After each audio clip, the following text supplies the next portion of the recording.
Hey, ¿qué onda? Soy Dando Novels. Antes de arrancar, solo quiero decir algo rápido: esto es pura ficción, no me pertenece ni representa la realidad.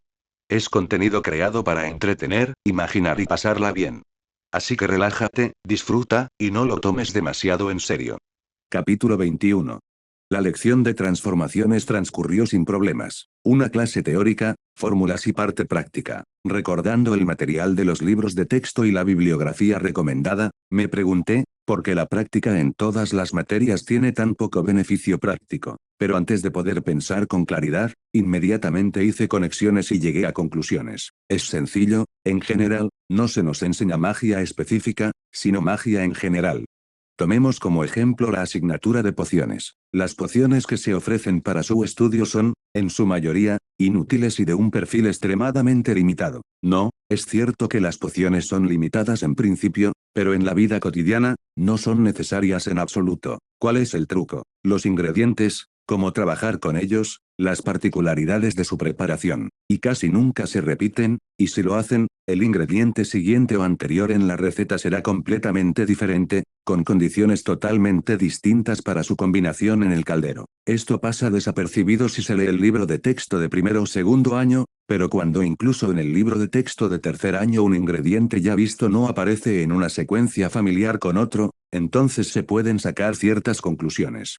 Con los encantamientos ocurre prácticamente lo mismo. Allí estudian gestos y palabras, no hechizos ni encantamientos específicos. La transfiguración sigue un camino de fórmulas y tipos de transformación cada vez más complejos. Cuanto más se avanza, más desconocido se debe obtener en el proceso. Creo que más adelante surgirán otras dificultades relacionadas con la incorporación de una matriz de comportamiento y la creación de seres vivos. La herboristería no es una sola planta verdaderamente útil de las conocidas hasta ahora, sino que cada una requiere un enfoque completamente único. Podría pensarse que, en principio, todas las plantas requieren un enfoque similar, pero no, nada más lejos de la realidad. La conclusión es la misma que en otras disciplinas. Creo que resulta más lógico y comprensible que, después del quinto año, pasen a un estudio mucho más aplicado de las disciplinas. Para entonces, los estudiantes ya deberían tener una base sólida, y si no es así, no tiene sentido enseñarles en profundidad. Después de la clase, fuimos a almorzar. El gran salón, como siempre, bullía con conversaciones y el tintineo de los cubiertos contra los platos. Un sonido tan típico y familiar, al que solo ahora prestaba atención. Esto me trajo a la memoria una anécdota divertida: aquel piloto de cazas espaciales fue transferido al acorazado más nuevo y buscaba el comedor de oficiales del ala de vuelo. Fue ese sonido, el incesante tintineo metálico y el repiqueteo de los platos, lo que delató el comedor en las puertas abiertas de una de las habitaciones. Es cierto que el espectro sonoro se había inclinado hacia los sonidos sintéticos, pero la esencia seguía siendo la misma. Después del almuerzo, tuvo lugar otra clase de herbología, pero, francamente, lo último que me apetecía después de una comida tan copiosa era trastear con plantas y tierra. En fin, ese tipo de jardinería no me impresiona, como poseedor de una memoria élfica tan limitada.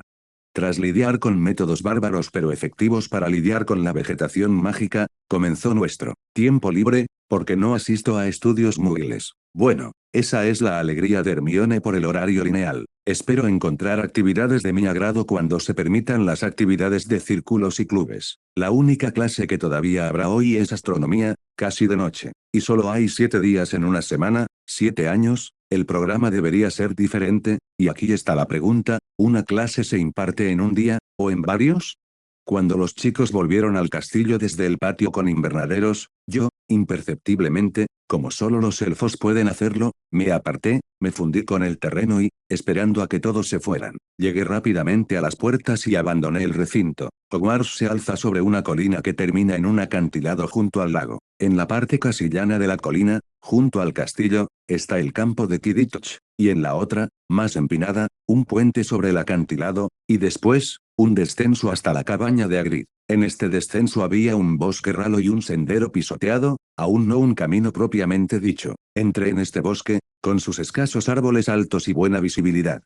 Tras adentrarme unos 20 metros, casi de inmediato encontré el tronco de un árbol caído, cubierto de vegetación y rodeado de helechos. Me senté allí, contemplando con admiración los escasos rayos de sol que se ponía por el oeste, abriéndose paso entre las nubes. Allí, al pie de la ladera, se abría ante mí una vista de aquella misma cabaña, de cuya chimenea salía un fino hilo de humo gris, y tras ella, las espesas copas de coníferas del bosque prohibido.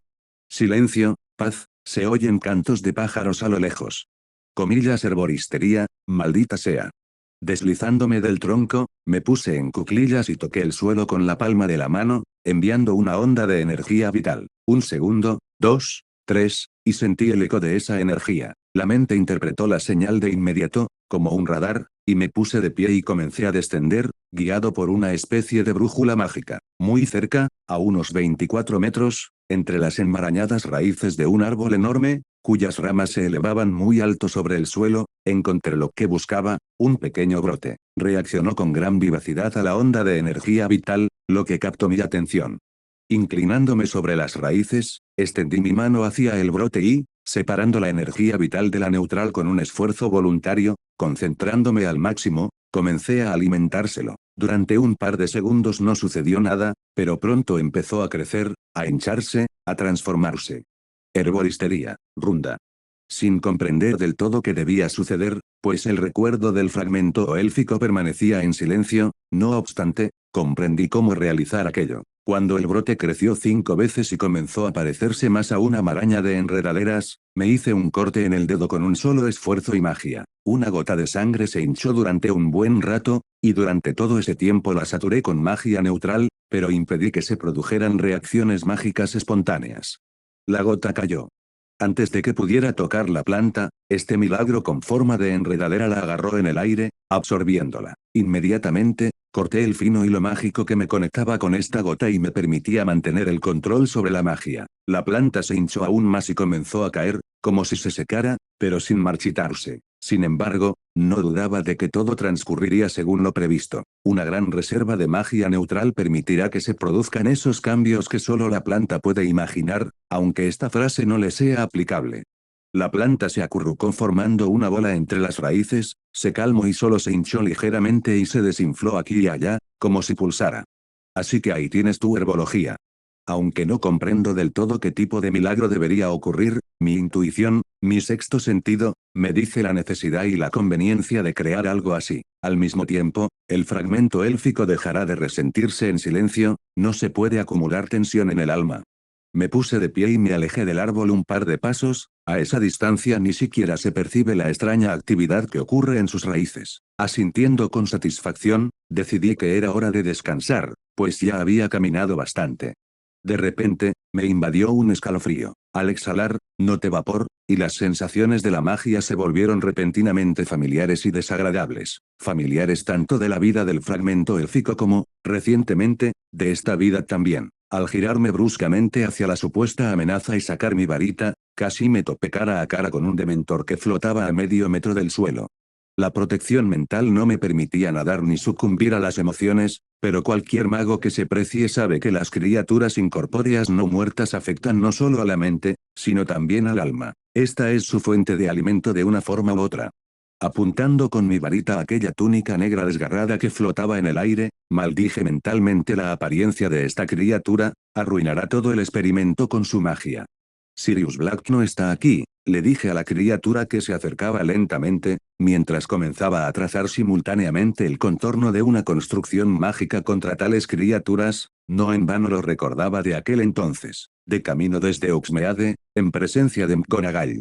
Al parecer, el dementor no se dejó convencer por mis palabras y decidió probar mi alma para luego determinar si Black estaba allí o no. O tal vez simplemente se volvió tonto por el hambre. Me retiré lentamente tras el árbol en cuyas raíces realicé el experimento. El dementor se acercaba. ¿Qué más dice el bestiario? Que se resiste dolorosamente a destruir la propiedad de nuestro ministerio. Aunque cuesta creer que los dementores sean propiedad, es improbable que magos que prohíben la magia oscura y usan magia neutral en la vida cotidiana puedan crear algo así. La luz siempre ahuyenta a esas criaturas. Incluso la luz solar ordinaria puede ser suficiente, y si es poderosa, concentrada, mágica, aunque sea creada con energía neutra, lo es aún más. Porque he aquí la cuestión, creada mediante un hechizo sobre energía neutra, la luz ya es una manifestación física, y una manifestación física contiene migajas de energía que corresponden a dicha manifestación. Tras reflexionar brevemente sobre todo esto, decidí no destruir, sino asustar. Como aparece en el libro de texto local, Lumos Maxim. Lumos Maxima, pronuncié el gesto y la fórmula verbal perfectos. Un cegador cono de luz brillante surgió de la punta de la varita. El dementor aulló de forma extraña y prolongada, cubriéndose con las manos y retrocediendo. De repente, en lugar de un aullido, oí un gorgoteo extraño. Sin dejar de iluminar el lugar donde estaba el dementor, me retiré. La luz era demasiado brillante y no podía entender lo que sucedía allí. Tras retroceder 10 metros, cancelé el hechizo, me preparé para correr hacia el puente y luego hacia el castillo, pero me giré por última vez.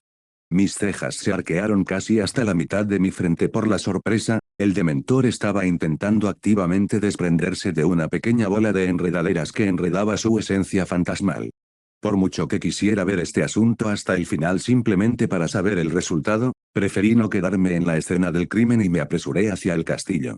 Y sin embargo, Dumbledore dijo que habría dementores de servicio cerca de los accesos al castillo. Es lógico suponer que no estarán en los caminos que usan los estudiantes para bajar a las clases de cuidado de animales, pero cerca. ¿Por qué no? Parece que el director no lo expresó con suficiente claridad, y no me imaginé lo peor. Pero Susan habló casualmente de las rutas de patrulla, y aquí, al parecer, no deberían estar.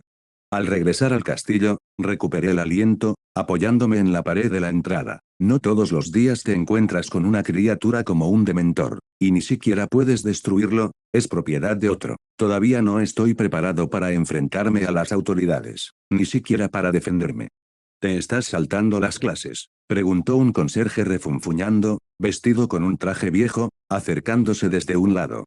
Este anciano, francamente, tenía un aspecto desagradable. Me produjo una sensación similar a la de algunos magos que vi en el caldero chorreante, una especie de vagabundos del mundo mágico. Pero en cuanto a Filch, todo es diferente. Su ropa es terriblemente vieja, pero bastante decente. El problema, a mi parecer, reside en su rostro viejo y ligeramente desfigurado, con barba rala de 3 días, mirada malévola y cabello escaso y descuidado hasta los hombros.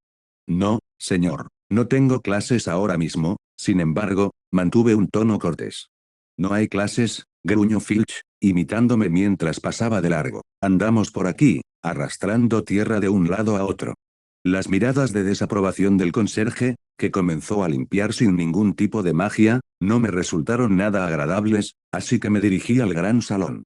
Pocos estudiantes estaban sentados en las mesas de sus residencias, haciendo todo tipo de cosas. Nunca había visitado este lugar fuera de las horas de comida, así que me sorprendió un poco tanta animación. Me recordó a una especie de salón de actos universitario, o algo parecido. Al menos esas 40 personas que estaban allí representaban a estudiantes típicos en un largo descanso o durante un rato entre clases, charlando animadamente, jugando con diversos aparatos, leyendo algo o tomando apuntes. Incluso había un par jugando al ajedrez. No vi a nadie de mi grupo aquí, pero Daphne estaba entre los que conocía, sentada en la mesa de Slytherin con Parkinson, una chica guapa con el pelo corto y negro. Había varias personas más en su mesa, jóvenes y mayores, pero todos se mantenían dentro de sus respectivos grupos de edad, conversando animadamente sobre algo. Bueno, como dijo un conocido mío, veo la meta, no veo obstáculos. Mi intento de acercarme a Daphne, sentada a la mesa, se vio interrumpido, literalmente, por un hombre bastante mayor. Tenía un aspecto decente, la verdad, como la gran mayoría de los Slytherin. Pero, al parecer, además de la apariencia pulcra y cuidada del uniforme verde y plateado, venía acompañada de una máscara de arrogancia. ¿A dónde tienes tanta prisa? Levanté una ceja y miré al tipo con desconcierto. No nos han presentado. Por un instante, la confusión se reflejó en los ojos del hombre, pero desapareció con la misma rapidez. Aquí no hay sitio para gente como usted, declaró con arrogancia, pero sin mostrar agresividad evidente. ¿Está prohibido por las normas escolares?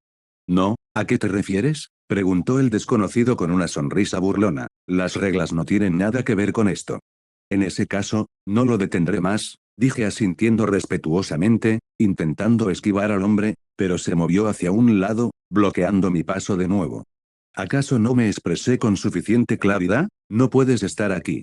En más de una ocasión observé a representantes de todas las demás casas comunicándose con normalidad con los Slytherin, pero algo me dice que esos mismos representantes no eran nacidos de muggles. Lo que no está prohibido está permitido. No. Entonces deténganme. Durante un par de segundos, me miró con ojos grises, tras lo cual comenzó a buscar apoyo a un lado con la mirada inquieta. Comillas, entonces, ¿por qué todo esto?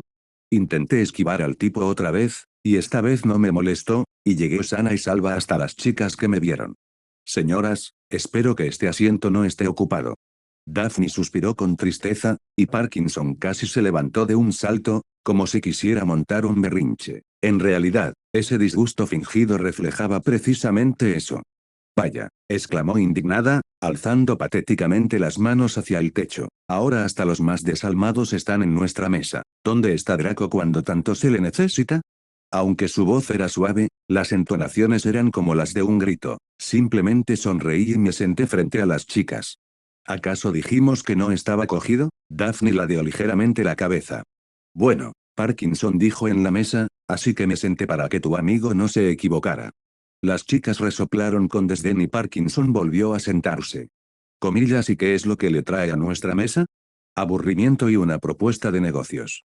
Qué curioso, dijo Daphne con una sonrisa pícara, e incluso Parkinson empezó a mostrar interés, evitando mirarme con aire juguetón. La segunda, no la primera. Nosotros mismos conocemos muy bien el aburrimiento y tenemos una relación muy cercana.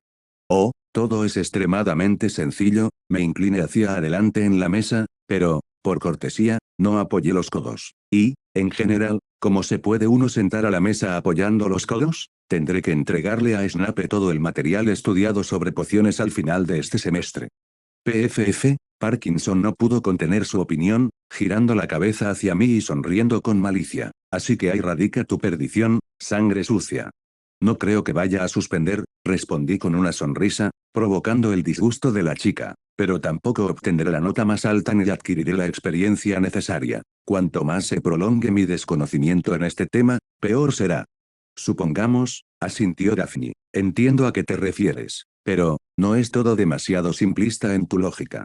Compruébalo tú mismo. A Snape claramente no le caen bien Harry Potter y sus amigos, entre los que está mi hermana. Como no me conocía, me sentó inmediatamente a tu lado durante 3 años, lo que generó un sinfín de posibles motivos de conflicto. Si me acerco a él y le digo, por ejemplo, estudiamos juntos, ¿hasta dónde y con qué rapidez me enviará el profesor? Al instante, Parkinson volvió a sonreír con sorna, y en la medida de lo posible. Aquí tienes, asentí en su dirección, mirando a Daphne. Tienes una ventaja innegable, al menos por pertenecer a su casa. Claro que se puede practicar sin la supervisión del profesor, pero provocar su disgusto, me parece, es una decisión muy imprudente. Estás justo ahí. Las clases se pueden impartir durante las detenciones vespertinas con el profesor. De esta manera, podré practicar con éxito y transmitirle el material, y tú, Greengrass, contarás con un colega competente para los próximos años, lo que mejorará significativamente la calidad de las pociones. Solo que no tienes en cuenta un factor importante. Se necesitan ingredientes para practicar. Daphne se inclinó ligeramente hacia adelante. El profesor jamás nos dará los suyos. Es más, sin ingredientes, nos despedirá incluso antes de llegar a su despacho. Comillas sus sugerencias. Tú eres quien propone esta idea, tú pagas. Yo me encargo de organizar las clases. Excelente. 2 juegos de ingredientes para el primer y segundo año. Sí. Bueno, es un placer hacer negocios con ustedes, señoras, dije asintiendo con la cabeza mientras me levantaba de la mesa. PFFT. Parkinson resopló de nuevo, sangre sucia. Eso no funciona conmigo, Parkinson, le dije sonriendo a la chica. Mejor sigue intentando engañar a Malfoy mientras cae en la trampa. Pansy, que si no me falla la memoria se llama así, me miró algo sorprendida, y me dirigí a mi mesa en la casa, aunque casi no había gente allí, de todas formas, pronto será la hora de la cena. Al ver a Cedric en nuestra mesa, absorto y completamente solo, persiguiendo con un tenedor un pequeño y solitario champiñón que no quería ser víctima de ese mismo tenedor, me senté a su lado. Hola. Hola, Héctor, el prefecto abandonó al instante su aburrida reflexión y sonrió con su peculiar estilo. ¿Ha ocurrido algo? Sí y no. Dime, ¿qué necesita un mago en Hogwarts? Interesante pregunta. Cedric dejó el tenedor a un lado, sentado medio girado hacia mí. Más concretamente. Bueno, ¿qué producto tendría demanda aquí? Aquí vive un estudiante, vive, y de vez en cuando le viene a la cabeza un pensamiento, si tan solo hubiera, aquí. El prefecto comprendió el significado de la subestimación, reflexionó de nuevo, pero esta vez sin borrar la sonrisa de su rostro. Así de repente, solo me viene a la mente algo reconfortante. ¿Comillas un vaso de whisky? PFFT, si Cedric hubiera estado bebiendo algo en ese momento, habría sido una de las escenas cómicas más baratas. No, no, no me refiero a eso. Me refiero específicamente a algo que abrigue, como un suéter, ropa abrigada, pero no ropa. ¿Comillas un amuleto? Sí, algo así. Existen, por supuesto, pero son demasiado caros y, lo que es más importante, la clase de pociones en invierno, resulta inviable. ¿Comillas y qué hay de las pociones? Bueno, incluso ahora hace bastante frío en las mazmorras. Tiene que ser así, son las condiciones óptimas y todo eso. En invierno no parece que haga mucho más frío, pero se te cala hasta los huesos. Estar de pie durante 1 hora y media casi sin moverse. Horror. Comillas y solo ropa de abrigo. Estorban, y mucho. Y todavía me da escalofríos. Cedric dejó de sonreír, recordando claramente sensaciones desagradables. También hay prendas muy finas y cómodas hechas de lana de unicornio, o una mezcla de 3 a 2 de esta lana y otras telas, pero también son extremadamente caras. Incluso entre los ricos, no todos se permiten algo así. Ahora, quizás, solo Malfoy y Bulstrode pueden permitírselo. Comillas y qué precio, por ejemplo, para un amuleto, ¿será asequible para todos o casi todos?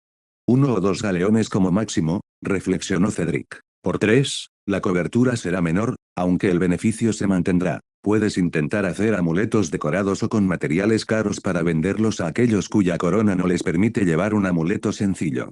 ¿Comillas más ideas?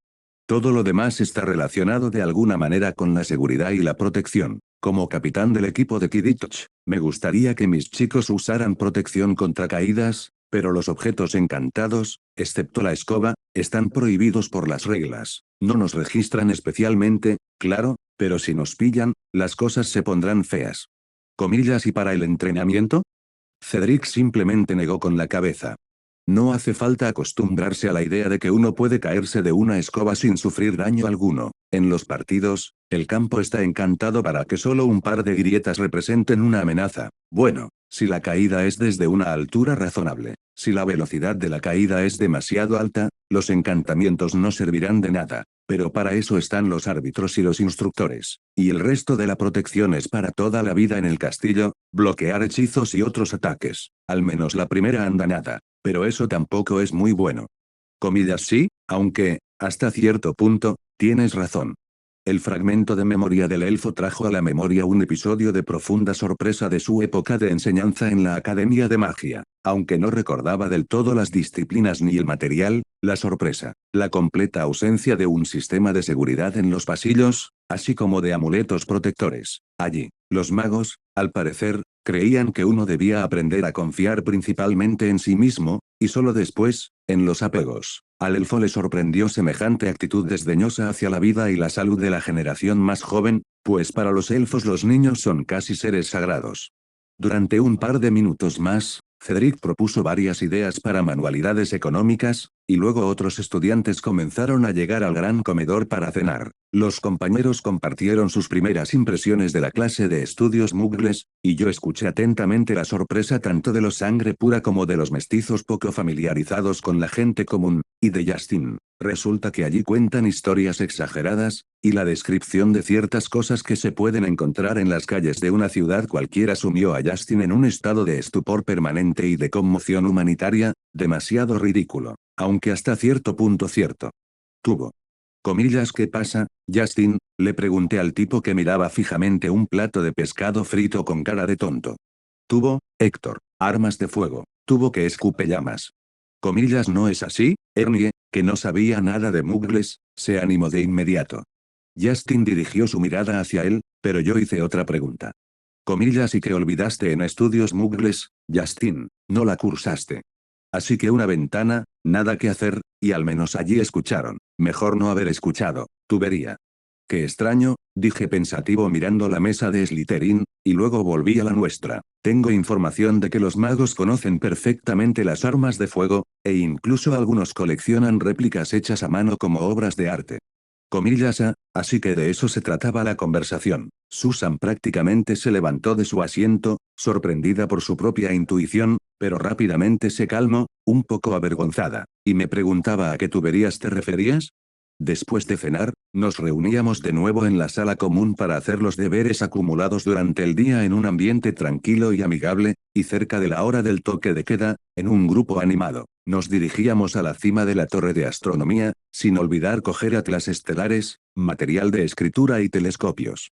Allí, en lo alto de la torre, en la azotea, a la luz de faroles encantados, la profesora Sinistra, una joven y bella dama, nos habló con entusiasmo sobre la constelación de Orión y los cálculos de la influencia de sus estrellas visibles en las manipulaciones mágicas. Por lo que sé, puedo afirmar con seguridad que dicha influencia es insignificante, pero en las manipulaciones más precisas, debe tenerse en cuenta. Parece que también en este mundo existen disciplinas donde este conocimiento puede ser útil, y al construir casas mágicas durante siglos, hay que considerar la influencia cíclica de los cuerpos celestes.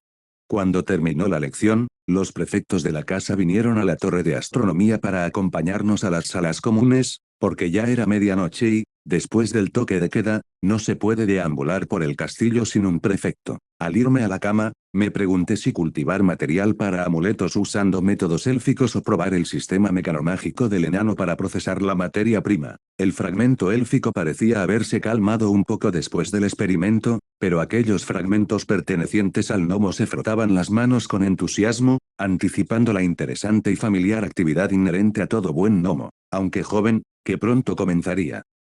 En el despacho del director de Hogwarts, las lámparas ardían, inundando la habitación con una luz amarilla suave, cálida y brillante. Las llamas crepitaban suavemente en la chimenea. Sobre su pedestal, suspendido de un aro dorado, se encontraba un gran fénix, resplandeciente con tonos ígneos, que observaba con indiferencia a un pensativo Dumbledore sentado tras su escritorio. Las llamas de la chimenea se tornaron verdes, y un hombre corpulento, vestido con un traje negro de 3 piezas y un abrigo, salió de inmediato. Le seguía un mago negro, alto y poderoso, ataviado con túnicas multicolores de tonos púrpuras, cuyo estilo tenía un marcado aire étnico. Dumbledore, asintió el hombre corpulento con gesto severo y altivo, quitándose el sombrero bombín. Enseguida se notó que el hombre no era joven, tenía canas, aunque intentaba devolverle a su cabello su tono castaño claro natural. Sin embargo, su rostro no reflejaba intelecto, un hecho que, por enésima vez, casi provocó una sonrisa burlona en el director. Cornelius, dijo el director, poniéndose de pie para saludar a sus invitados. Señor Shacklebolt, ¿qué le trae a Hogwarts? Ahórrate tu querido lenguaje florido, Albus, le espetó Cornelius con irritación. Esto es un asunto de extrema urgencia. Toma asiento, el rostro de Dumbledore adquirió una expresión grave y seria, aunque apenas visible tras su larga barba. ¿Té? ¿Caramelos de limón? Albus, respondió Cornelius con reproche, dejándose caer en la silla que le ofrecían. Está bien, el director sonrió con aire conciliador y se sentó detrás de su escritorio. Dime. Uno de los dementores que habíamos desplegado para custodiar el perímetro de Hogwarts ha muerto. Dumbledore frunció el ceño. ¿Comillas fallecido? Exactamente, Albus. La voz de Cornelius casi se convirtió en un grito, pero se recompuso rápidamente. Sabes que es imposible matarlos. Sin embargo, su líder informó de una muerte. Vamos, Cornelius, sabes que todo puede ser destruido si hay voluntad, pero destruir a un dementor. La voz del director era suave y tranquila, pero imponía un ligero respeto y admiración, y su mirada por encima de sus gafas de media luna acentuaba aún más este efecto. Eso requeriría verdadera magia oscura.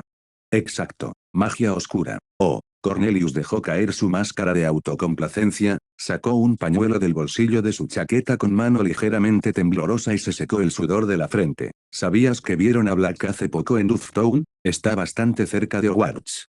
Comillas, ¿crees que Sirius Black destruyó al Dementor? ¿Quién más, Albus? Estoy seguro de que ya está aquí, en alguna parte, viniendo a buscar al chico. Tenemos que hacer algo, Albus. Esta situación se está volviendo muy seria. Cornelius. Dumbledore se recostó en su silla. Sabes que Hogwarts es uno de los lugares más seguros de Inglaterra, y con tu ayuda y la de tus dementores, se ha convertido en el lugar ideal para preservar la salud y la seguridad de los niños. Sé perfectamente que los dementores no tienen cabida aquí. Cornelius lo despidió con irritación, aunque el miedo se reflejaba en sus ojos. Pero, ¿qué quieres que haga? Ministro Fudge, señor, el mago negro que estaba junto al ministro se inclinó ligeramente sobre su hombro derecho. Aún podemos desplegar las fuerzas del DMLE, o mejor aún, a los aurores. No, dijo Fudge con brusquedad, no hay necesidad de distraer a magos que ya están muy ocupados con paseos sin rumbo por el bosque. Para eso están los dementores. Propongo que discutamos algunas medidas adicionales. Bien, Cornelius, Dumbledore hizo un gesto con la mano. Haz tus sugerencias, estoy abierto al diálogo. Y hasta aquí llegamos. Gracias por quedarte hasta el final. Si te gustó lo que viste y quieres apoyar este proyecto, puedes unirte a mi comunidad en YouTube y en Patreon, donde tengo mucho más contenido exclusivo y emocionante. Y si tienes alguna novela interesante o algo que te gustaría ver en el canal, no dudes en recomendarla.